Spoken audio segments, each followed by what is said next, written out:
তো hello everyone, দেখেন অনেক আপুরা বলেন যে ভাইয়া চাদরে ময়লা থাকে কেন, বালি থাকে কেন।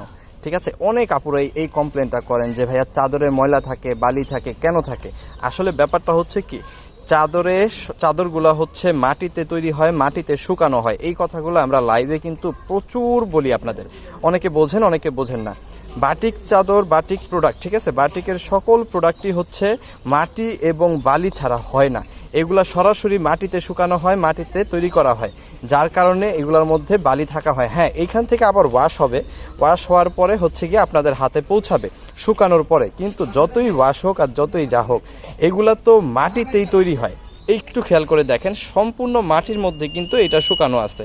সাদা প্রোডাক্ট, একটু খেয়াল করে দেখেন, সাদা বাটিক, সাদা দেবদাস চাদর, এই চাদরটা সম্পূর্ণ মাটির মধ্যে শুকানো আছে।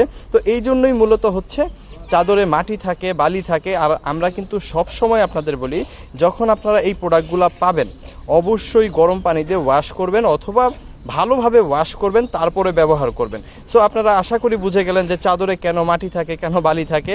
মাটি বালি থাকতেই পারে, কারণ এটার উৎপাদনটাই মাটিতে এবং বালির মধ্যে হয়। সো মাটি অথবা বালি এগুলো থাকবে। আপনি ব্যবহার করার আগে অবশ্যই ভালোভাবে ওয়াশ করে তারপরে ব্যবহার করবেন। থ্যাংক ইউ সো মাচ, অসংখ্য ধন্যবাদ।